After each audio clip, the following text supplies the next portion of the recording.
Assalamu alaikum viewers. Today we are going to solve last question of exercise 1.4, that is question number 6.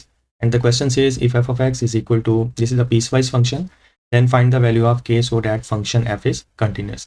अब function के continuous होने की हमें पता है तीन कंडीशंस होती हैं. कोई फंक्शन है f of x, उसको मैं कंटिन्यूस कहूँगा किसी पॉइंट c पर अगर ये तीन कंडीशन सेटिस्फाई हो जाए. नंबर 1, आपने वो पॉइंट फंक्शन में पुट करना है और फंक्शन का आंसर आए.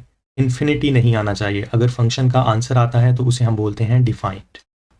नंबर 2, अगर आप लिमिट लेते हैं उस पॉइंट सी पर तो फंक्शन की लिमिट जो है वो एग्जिस्ट करेगी. अब फंक्शन की लिमिट एग्जिस्ट करने का मतलब क्या था कि हमने लेफ्ट हैंड लिमिट और राइट हैंड लिमिट कैलकुलेट करनी होती है, ठीक है, और इन दोनों का आंसर इक्वल आना चाहिए. तो फिर हम कहते हैं कि फंक्शन की लिमिट एग्जिस्ट करती है. लेफ्ट हैंड लिमिट को हम कैसे लिखते हैं? हम लिखते हैं limit x approaches c minus F of x, और राइट हैंड को हम लिखते हैं limit x approaches c plus F of x. ठीक है, इस तरह से लिखते हैं. इस क्वेश्चन को दो तरीक़ों से किया जा सकता है. पहला स्टेप ये है कि आप उसी तरीके से करें जिस तरह हमने प्रीवियस क्वेश्चन किए थे. पहले आप पॉइंट पुट करेंगे, पहली कंडीशन सेटिस्फाई हो गई, फिर उसके बाद सेकंड कंडीशन के लिए लेफ्ट हैंड लिमिट और राइट हैंड लिमिट कैलकुलेट करें, उन दोनों का आंसर सेम आएगा. और फिर तीसरा स्टेप क्या होगा कि दोनों के आंसर्स इक्वल होने चाहिए पहली दो कंडीशन के. सेकंड ये है कि आप ध्यान से देखें, हमारे पास अगर मैं यहाँ पे 2 लिख देता हूँ c की जगह और इधर भी 2 लिख देता हूँ तो x, इसको कैसे पढ़ेंगे फिर? x छोटा है 2 से, x छोटा है 2 से, और इसको कैसे पढ़ेंगे? x बड़ा है 2 से. हम इस को पढ़ते हैं, ठीक है, तो इस फॉर्म में लिखते हैं x लेस देन 2. अब x लेस देन 2 के लिए हमारे पास कौन सा फंक्शन पड़ा है? ये पहला, क्योंकि x इक्वल टू 2 के लिए हमारे पास सिर्फ k पड़ा है. अगर x छोटा है 2 से, लेट्स से 1.9 है, तो तब भी आपके पास ये फंक्शन है, और अगर x ग्रेटर देन 2 है तब भी यही फंक्शन है, पहले वाला. तो दोनों केसेस में आपने फंक्शन यही चूज़ करना है. तो हम फिर इस तरह करते हैं कि बजाय लेफ्ट हैंड लिमिट और राइट हैंड लिमिट लेने के, हम इसी को फंक्शन के इक्वल रख लेते हैं कि यही कंसीडर कर लेते हैं एक सिंगल फंक्शन. उसके बाद इसको रेशनलाइज करेंगे और हमारा आंसर आ जाएगा. ठीक है, ये दूसरा प्रोसेस है. तो मैं दूसरे प्रोसेस से करने लगा हूँ क्वेश्चन को.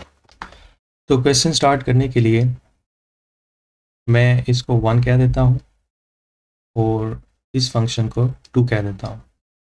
अब पहला स्टेप है F of C is defined, कि आपको जो पॉइंट दिया गया है आपने उसको फंक्शन में पुट करना है. यहाँ पे अलग से कोई नहीं दिया गया, तो मैंने आपको बताया था कंडीशंस में चेक करना है कि कंडीशंस में कौन सा पॉइंट आया है. तो यहाँ कंडीशन में हमारे पास जो नंबर है, जो डिजिट है, वो 2 है. तो इसका मतलब है हमने इसको 2 पर चेक करना है. तो मैं यहाँ पे लिख रहा हूँ एफ ऑफ 2. जैसे ही मैंने 2 लिया, मैंने x की जगह, ये देखें, इस x की जगह मैंने 2 लिया है इक्वल टू 2. अब इक्वल टू 2 के लिए हमारे पास कौन सी कंडीशन है? सेकंड वाली. तो सेकंड वाली कंडीशन के करस्पोंडेंस में हमारे पास पड़ा है k, जो कि फंक्शन है. तो कांस्टेंट फंक्शन ये आ गया k एज इट इज़. अब k के साथ कोई वेरिएबल नहीं है तो मैं वहाँ पे 2 पुट नहीं कर सकता. यहाँ पे मैं लिखूँगा यूजिंग 2. ठीक है, अब इसी तरीके से मैं यहाँ पे लिखूँगा, क्योंकि फंक्शन कंटिन्यूस है, फंक्शन की लिमिट एग्जिस्ट करती है, मैं लिख रहा हूँ limit x approaches to F of X equal limit x approaches to, और एफ ऑफ एक्स मैं कौन सा ले रहा हूँ? ये पहले वाला. मैंने आपको पहले बता दिया है कि चाहे लेस देन है या ग्रेटर देन है, दोनों के लिए, मीन लेफ्ट हैंड लिमिट के लिए और राइट हैंड लिमिट के लिए हमारे पास सिर्फ यही एक फंक्शन पड़ा है, तो हम इसी को ले रहे हैं. यह आ जाएगा 2x plus 5 square root and minus square root of x plus 7 divided by x minus 2. अब हमने इसको रेशनलाइज करना है, ठीक है, तो मैं इसको मल्टीप्लाई और डिवाइड करने लगा हूँ स्क्वायर रूट 2x प्लस 5 से. अब क्यों करने लगे हैं? अब देखें, अगर आप x की जगह 2 यहाँ पर पुट कर देते हैं तो डिनोमिनेटर में है x माइनस 2, इस x की जगह आ जाएगा 2. 2 माइनस 2 किसके इक्वल आ जाएगा? आपके पास 0 के इक्वल आ जाएगा. तो समथिंग ओवर 0 हमारे पास क्या आ जाएगा? इन्फिनिटी आ जाएगा. इस वजह से हम इसको रेशनलाइज करने लगे हैं ताकि ये फॉर्म खत्म हो सके. आ जाएगा प्लस, और ज़रूरी नहीं कि आप बस डिनोमिनेटर को ही रेशनलाइज करें, आप न्यूमरेटर को भी कर सकते हैं, जैसे कि मैं कर रहा हूँ x प्लस 7. यह आ जाएगा 2x plus 5 plus square root x plus 7। इसके बाद यहाँ पे फार्मूला अप्लाई होगा न्यूमरेटर्स में a minus B into A plus B, A minus B into A plus B. तो ये किसके इक्वल होता है? ऑफ कोर्स आपको पता है ये होता है first term square minus second term square. तो उसके मुताबिक हमारे पास आ जाएगा limit x approaches to, okay, हम एक लाइन लगा लेते हैं। ये आ जाएगा 2x प्लस 5 स्क्वायर रूट के साथ और इसका square minus x plus 7 square root के साथ और होल स्क्वायर। जो डिनोमिनेटर है उसको ऐसे ही रहने दें, x minus 2 as it is, bracket में करें क्योंकि एक से ज़्यादा टर्म्स हैं, और इनको भी ब्रैकेट में। यह आ जाएगा 2x plus 5। Okay, question simple है, बस आपने ध्यान देना है कि कैसे इसको करना है। इस तरह का अगर कोई भी क्वेश्चन पेपर में आ जाता है, जो कि फेडरल बोर्ड में अक्सर वो वेरिएबल को चेंज करके दे देते हैं या कुछ भी दे सकते हैं, लेकिन होगा इसी तरीके से, तो आपने उसको अटैम्प्ट करना है। तो उसका बेहतर तरीक़ेकार ये होता है कि आप घर पे एक दो क्वेश्चन में वेरिएशंस दे के खुद करने की कोशिश करें। अब हम इसमें 2 और स्क्वायर रूट की वैल्यू कैंसिल हो जाएगी, जो कि आएगा 2x प्लस 5 माइनस 2 और स्क्वायर रूट की वैल्यू कैंसिल हो जाएगी, तो ये आएगा x प्लस 7, लेकिन जो कि बाहर माइनस है इस वजह से वो आ जाएगा x माइनस 7।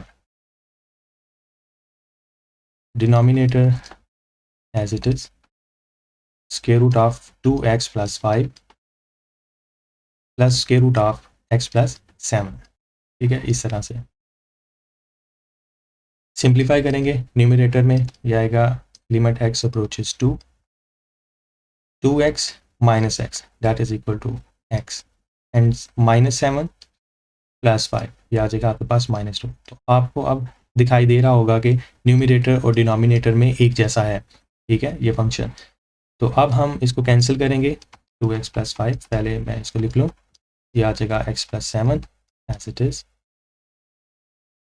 और ये लाइन एक्सटेंड कर देते हैं। ठीक है, अब देखें हम इसको कैंसिल करेंगे, ये इससे कैंसिल हो जाएगा। बाकी जो बचा है उसमें हम x की जगह 2 पुट कर देंगे, ऊपर कुछ नहीं बचा तो हम 1 लिखेंगे। ठीक है, और जहाँ जहाँ आपको x दिखाई देता है वहाँ वहाँ आपने लिखना है 2, ये आएगा 2 इंटू, ये x है, इस x की जगह आ जाएगा 2, फिर आ जाएगा प्लस 5 प्लस स्क्वायर रूट, इस x की जगह आ जाएगा 2 प्लस 7। इसको सिंप्लीफाई करें, 5 plus 4 that is equal to 9, यहाँ पर आ जाएगा स्क्वायर रूट 9 और यहाँ पर भी आएगा square root 9। Square root 9 square root 9 3 के इक्वल होता है, ये आ जाएगा 3 plus 3 that is equal to 1/6। अब ये आपका आंसर आया है limit x approaches to f of x का। ठीक है, और ऊपर हमारे पास आंसर आया था जब हमने 2 पुट किया था तो वो किसके इक्वल था? k के इक्वल था। और ये बात हमें गिवन है कि फंक्शन जो है वो कंटिन्यूस है। अब फंक्शन अगर कंटिन्यूस है तो ये तीनों कंडीशंस होल्ड करती हैं। आप इधर लिखेंगे बिकॉज, या आप सिंबल लगा लें बिकॉज के लिए, 2 डॉट्स ऊपर और 1 डॉट नीचे, ये बिकॉज का सिंबल है। Because function that is f of x is continuous, ये हम नहीं कह रहे, ये क्या है? गिवन है। आप साथ लिख दें because function is continuous given. Therefore का सिंबल है 1 डॉट ऊपर और 2 डॉट नीचे। Therefore limit x approaches to f of x, इसका आंसर, और f ऑफ c जो कि हमारे पास क्या है? f ऑफ 2, इन दोनों का आंसर इक्वल होगा। इसका आंसर क्या आया है? 1/6, और f ऑफ 2 का आंसर क्या था? k था। तो ये हमारे पास वैल्यू आ गई k इक्वल टू 1/6। k की वैल्यू क्या है? 1/6। तो आज के लिए इतना ही। चैनल को सब्सक्राइब करना, शेयर करना मत भूलिएगा। वीडियो को लाइक और कमेंट कीजिए। दुआ में याद रखिए। अल्लाह हाफ़िज़।